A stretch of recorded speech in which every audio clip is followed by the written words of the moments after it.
A serious question for you today, friends. What is your fear of failure really costing you? Did she go there? Oh, yes, she did. Hola, it's Brandy Mars Sky. I'm a poet, author, and wild dream witch, and I help folks like you do things that feel and are impossible. But they're not really impossible. You only think they're impossible, but that's why you've come to me. So that way I can help you move, feel, and breathe into the possibility because it's all possible. So, friends, I opened up with a really important question. What is your fear of failure really costing you? And I hope that you took a moment to answer that question. It's a big one, but it's also the question that has the most impact in your life because there's really only two ways to live. Like if we're going really, really into it, there's really only two ways to live: in fear and playing it safe, and living full out, taking those sacred leaps, playing big, taking risk, right?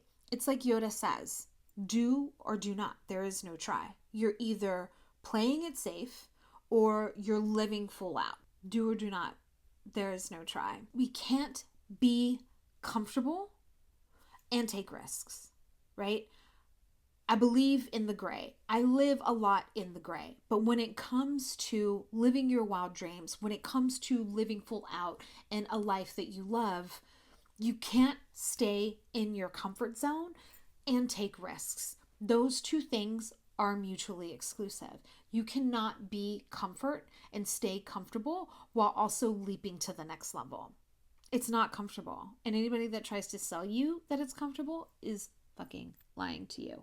It's uncomfortable as fuck, but we do it anyway. We do it scared. We do it because we only get one fucking chance in this little pattern and design and body and this exact choices and life divine. We only get one shot at it like this. What is the energy of the life that you are living right now?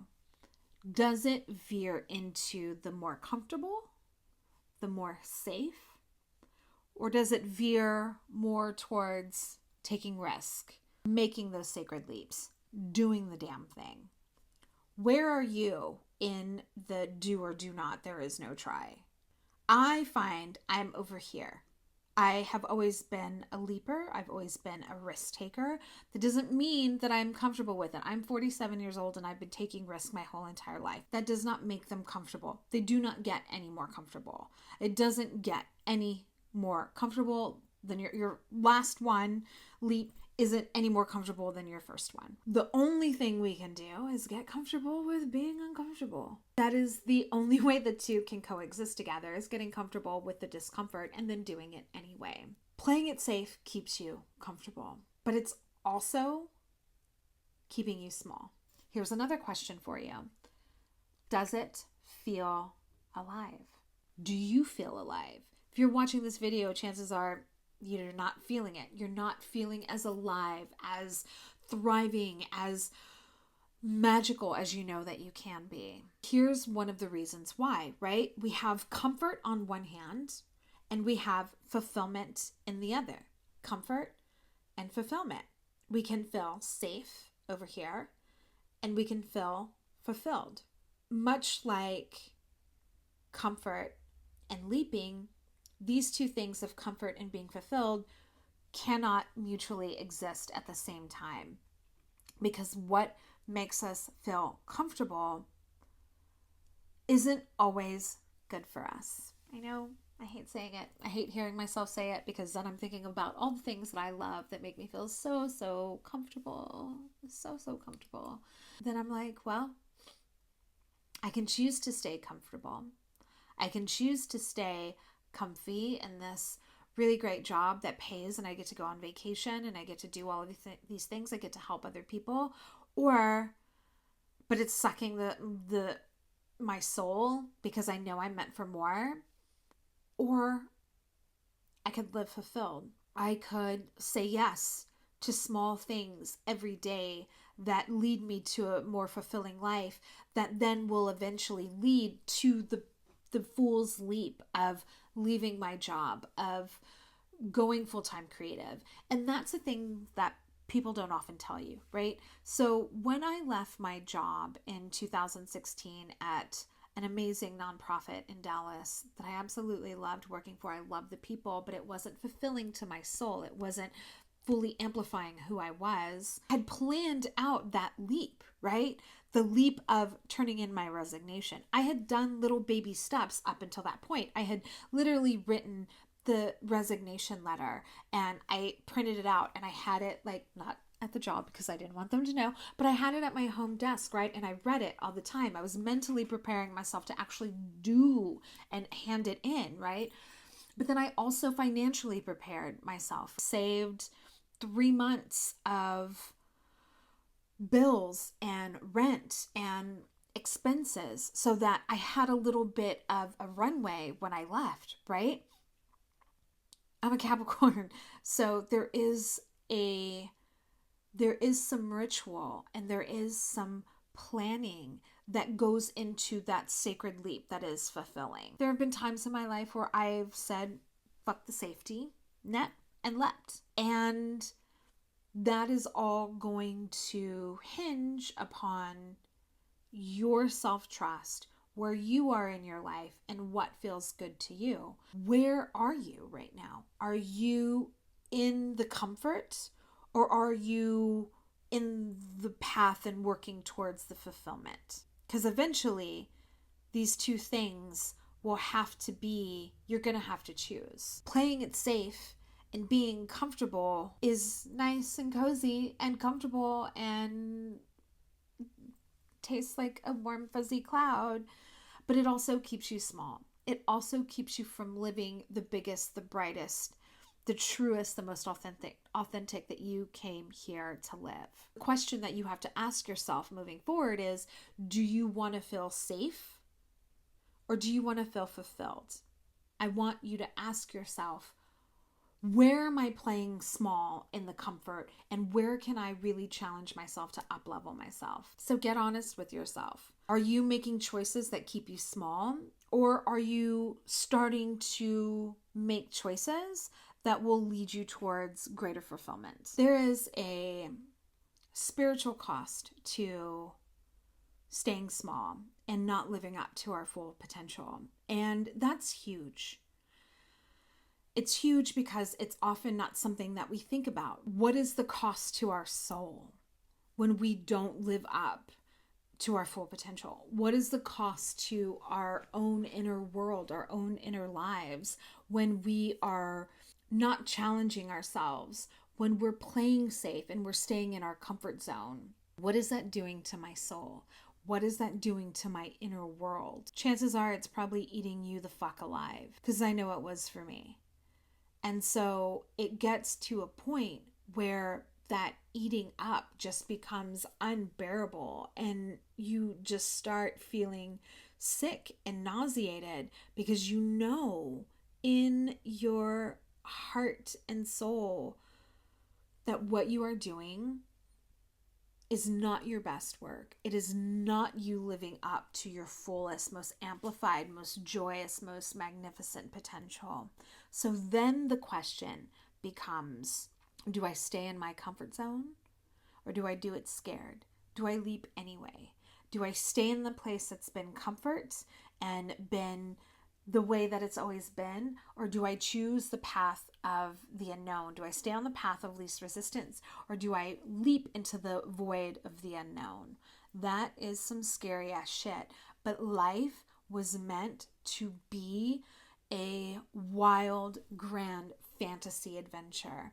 And that doesn't happen when we play small. If Frodo had said, no, I'm not going to, go find and bear the ring, then we wouldn't have the Lord of the Rings. We wouldn't have this epic fantasy, this story that we get to then follow and get to know ourselves, and we get to learn more about who we are, what kind of person we want to be. Would we be the one to carry the ring, or would we be the one on the other side, like wanting the ring for power? We get to know all these things about ourselves because we said yes to going on an adventure and doing it scared, right?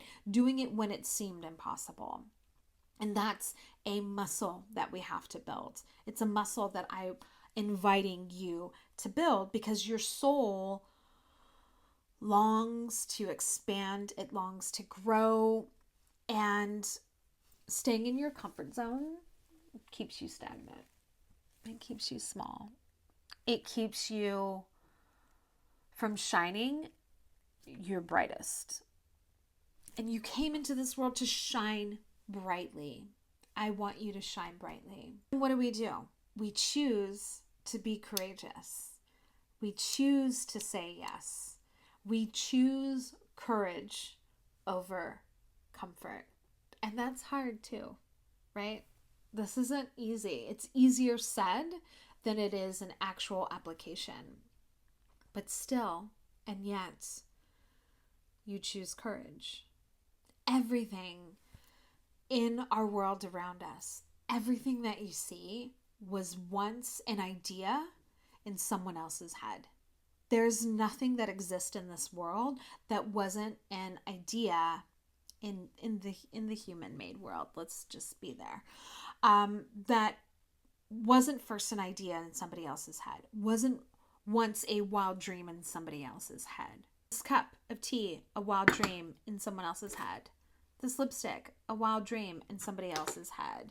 This amazing necklace that my wife got me for my birthday was a dream, a wild dream in someone else's head. And the only reason that that necklace, this lipstick, this cup of tea exists is because somebody chose courage over comfort.